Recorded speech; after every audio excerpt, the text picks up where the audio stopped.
आज के इस अंतर्राष्ट्रीय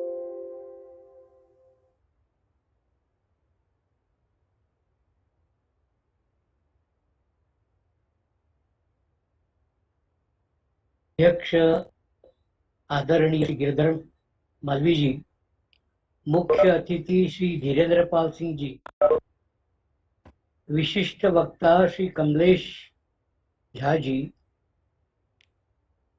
हृदय रंजन जी जो सारस्वत वक्ता के रूप में अपने यहाँ उपस्थित थे, मित्रवर श्री उपेंद्र त्रिपाठी जी, और अंत में लेकिन जिनका मैं विशेष रूप से उल्लेख करना चाहूंगा, respected doctor Tony Nadar ji, whom I was able to see some 26 years ago when I had been to Netherlands at his ashram of Maharshi ji, along with the Sarvasangha Chalak of Rashtriya Swayamsevak Sangh, Professor Rajendra Singh ji.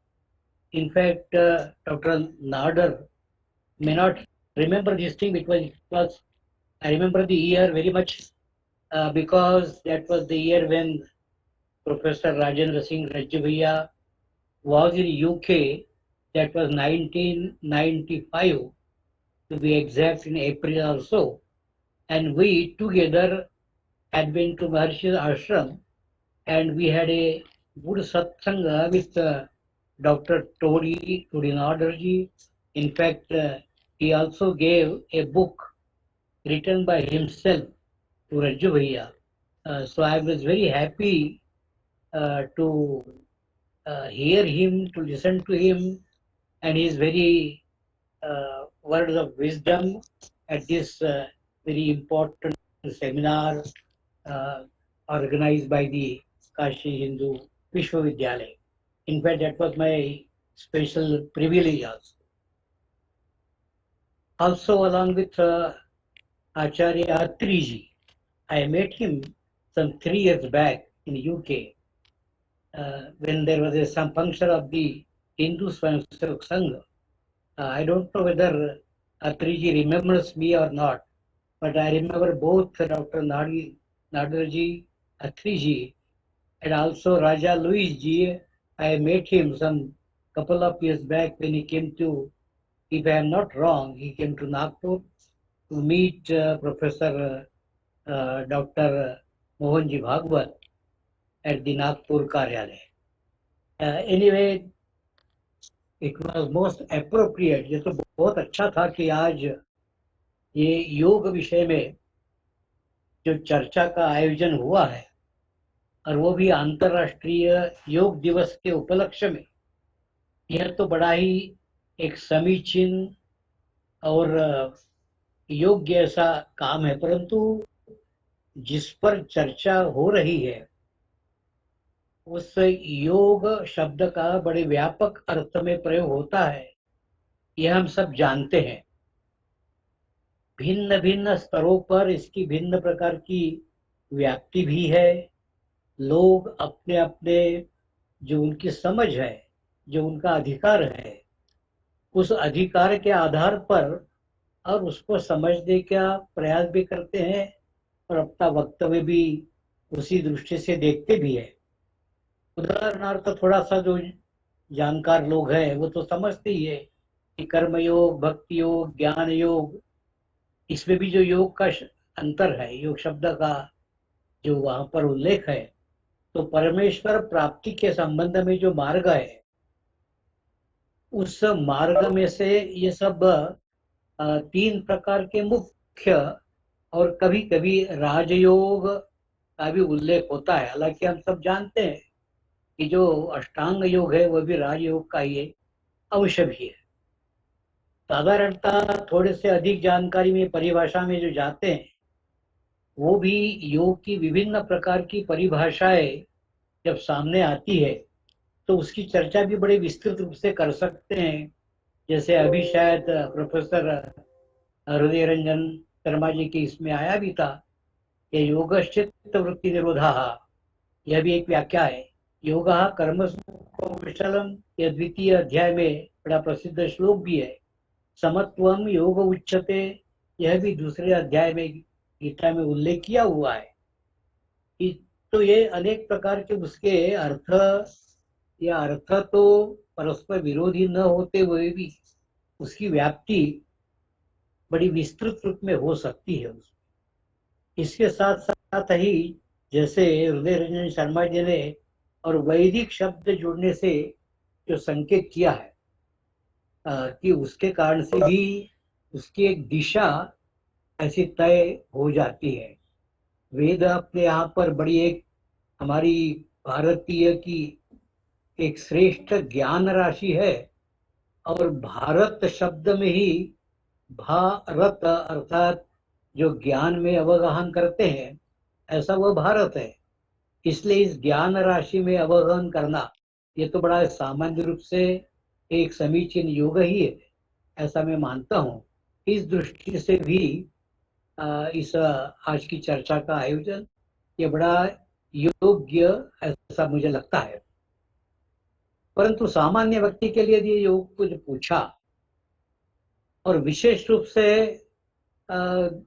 मैं जब सामान्य कहता हूं तो शायद जिसने बहुत कुछ अध्ययन नहीं किया है, परंतु उसके लिए भी एक जो रामदेव बाबा हमारे टीवी पर दिखाई पड़ते हैं, कुछ शारीरिक क्रिया करते हुए दिखाई पड़ते हैं, कपाल भाती, विलोम अनुलोम, और दावा भी करते हैं कि इस सब शारीरिक क्रियाओं के आधार पर यह सब प्रकार की व्याधियां भी दूर हो जाती है।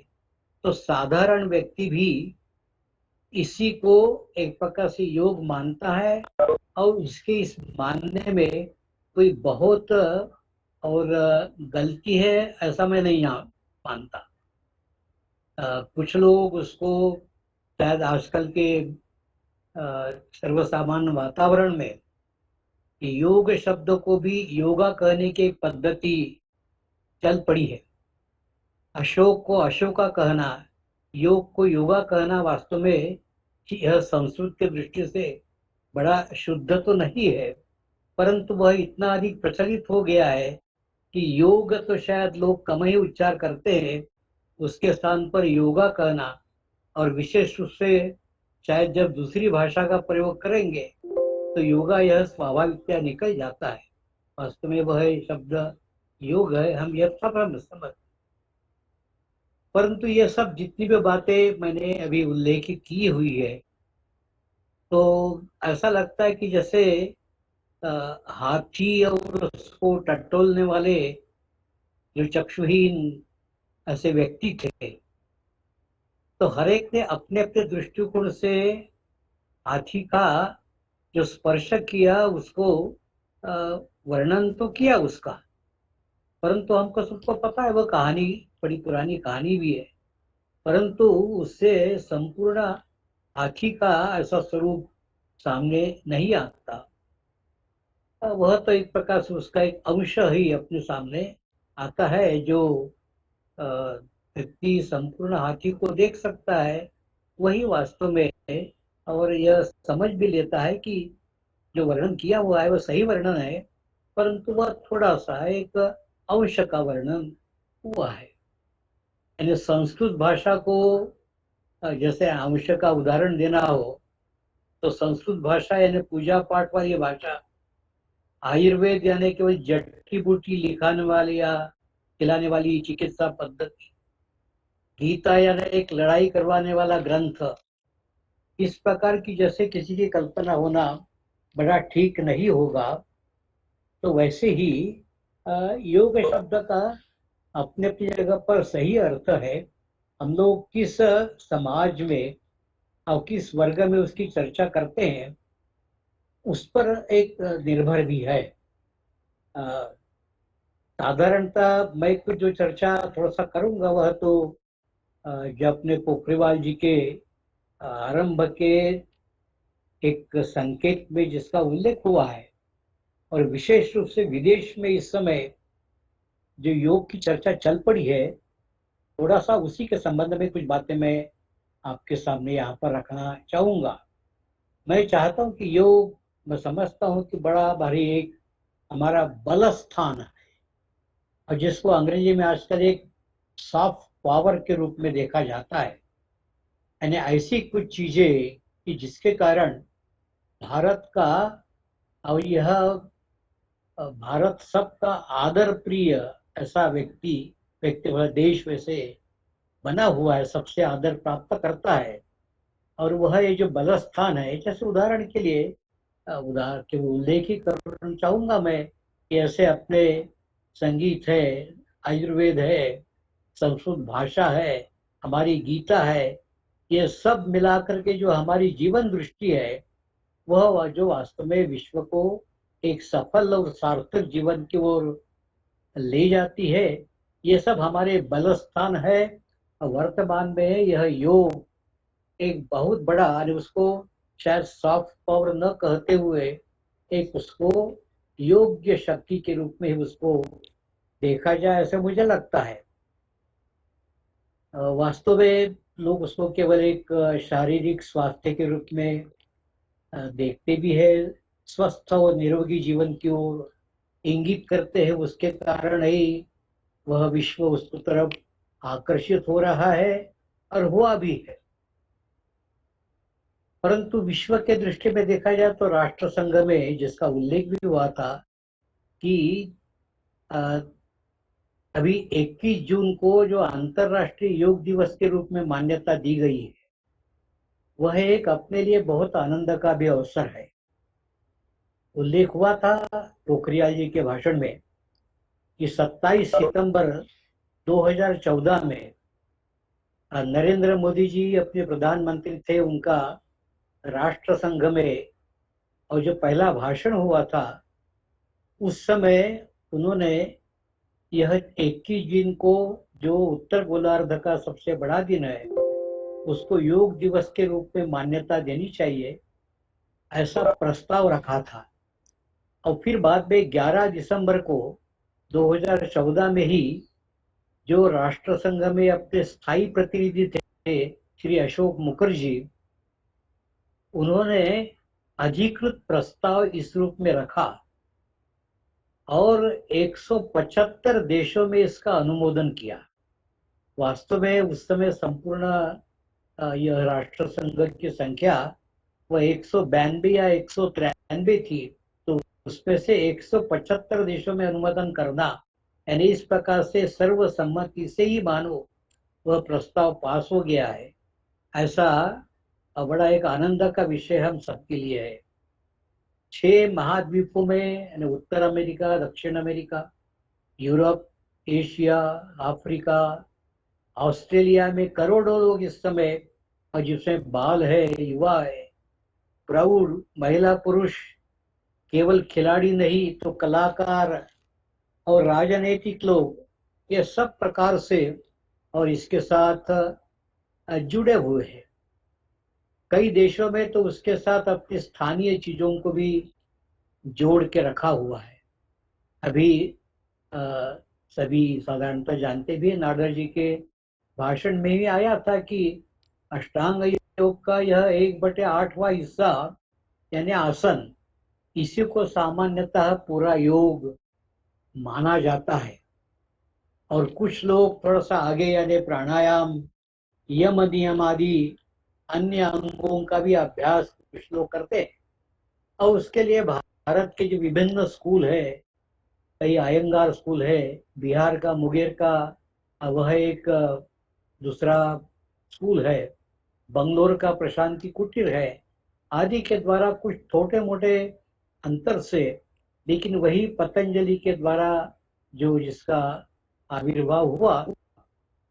और हमारे जो वेद ज्ञाता है वो तो जानते हैं कि पतंजलि का भी उल्लेख जो होता है, वो तो शायद कल मैंने त्रिपाठी जी से बातचीत की थी, तो उन्होंने कहा कि हिरण्यगर्भ के साथ उसका संबंध जोड़ा जाता है। साधारणतः लोगों को यह पतंजलि और योग, यही दो शब्द अधिक परिचित है, इसलिए उसका उल्लेख मैं यहाँ पर करता हूँ। मैं भारत में सांघिक आसन की भी एक परंपरा चल पड़ी है। विदेश में तो जब 21 तारीख का जो उल्लेख होता है, तो उन दिनों में बड़ा सबने देखा भी होगा कि न्यूयॉर्क में करीब मैडिसन स्क्वायर, पेरिस में एफिल टावर, इंग्लैंड में ट्रैफलगर स्क्वायर, इन सब स्थानों पर हजारों की संख्या में लोग वहां पर और सांघिक आसन करते हुए अपने को दिखाई पड़ते हैं। और ये सांघिक आसन की परंपरा, यह एक प्रकार से बड़ा न केवल लुभावना दृश्य रहता है, परंतु इस कारण से भी एक सांघिकता का भाव भी निर्माण होता है।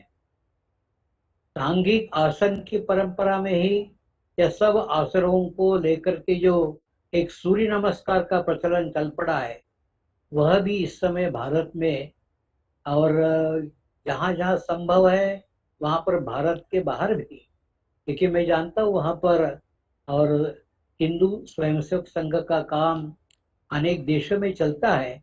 वहाँ पर तो सूर्य नमस्कार का यह एक प्रकार से यज्ञ का कार्यक्रम भी चला, जहाँ पर हजारों की संख्या में कुल मिला करके रथ सप्तमी के दिन यह कार्यक्रम वहाँ पर नमस्कार का होता है। यह एक सूर्य नमस्कार, यह भी उसके साथ एक जुड़ा हुआ है। अभी ये भी उल्लेख हुआ था कि मानसिक और बौद्धिक लाभ भी इसके द्वारा होते हैं। नीति के कारण मैं हिमालय की चोटी पर जाने का विश्वास कर सकता हूँ, ऐसा भी एक पुणे के डॉक्टर ने कहा था। यानी ये आयुर्वेद में जो नीति का प्रयोग होता है, नीति और नस्य का, तो उन्होंने कहा कि वो इतने लाभदायक है कि आज भी मैं हिमालय की चोटी पर जाने का विश्वास रख सकता हूँ। तो उसी प्रकार से अपने और इन आसनों के बल पर भी और काफी कुछ जो सक्रियता जीवन में जिनकी रही है, ऐसे भी लोग हैं कि जो और शायद पूरे जीवन भर और योगासन का अभ्यास करते रहते हैं, उनका बड़ा स्वस्थ जीवन चलता है। ध्यान प्रक्रिया में भी और जो मनोरोग पर भी कुछ उपाय इस प्रक्रिया से कहे गए हैं, इसलिए मनोविज्ञान के क्षेत्र में भी योग का बड़ा उपयोग वैसे हो रहा है। अभी अभी कुछ दिन पहले एक बड़ी सबके लिए शायद प्रेरणास्पद बात हो सकती है सुनने में कि सऊदी अरेबिया की एक महिला का, जो वहाँ की योग की अध्यापिका है और जिसको भारत में पद्मश्री प्राप्त हुई है, उसका विशेष सत्कार इसलिए हुआ कि सऊदी अरेबिया से के देश में भी वहाँ पर संपूर्ण देश पे वह योग सिखाती है, योग की अध्यापिका है। तो आजकल विदेश में भी जहाँ पर शायद थोड़ा सा तो कुछ विरोध भी लगता होगा, ऐसा लगता है वहाँ पर भी, और इस योग की प्रक्रिया को बड़ा प्रश्रय मिलता जा रहा है। कुछ देश ऐसे अवश्य है कि जहाँ पर वो समझते हैं कि योग एक रिलीजियस प्रैक्टिस है, परंतु हम सब समझते हैं कि यह केवल रिलीजियस प्रैक्टिस है, कोई उसमें या कोई विशिष्ट धर्म के साथ या उपासना पद्धति के साथ इसको जोड़ करके नहीं देखना चाहिए। वह तो एक जीवन में और स्वस्थ जीवन जीने वाला जो प्रेरित करता है जीवन जीने के लिए, ऐसा एक माध्यम है। और इस माध्यम का सर्वत्र प्रचार प्रसार और भी होना चाहिए। विदेश में तो हो रहा है, और उस कारण से भी शायद जैसे जिन सूक्तियों का आज 2-3 बार उल्लेख किया या उल्लेख हुआ है कि वसुधैव कुटुंबकम या संपूर्ण विश्व यह एक हो, इस प्रकार की जो मान्यताएं चल पड़ी है, उसमें योग का बहुत बड़ा एक प्रकार से योगदान होगा, ऐसा मैं समझता हूँ मैं। इसलिए उस पर विशेष चर्चा जो वेद के संदर्भ में भी हो, वो तो अच्छा ही है।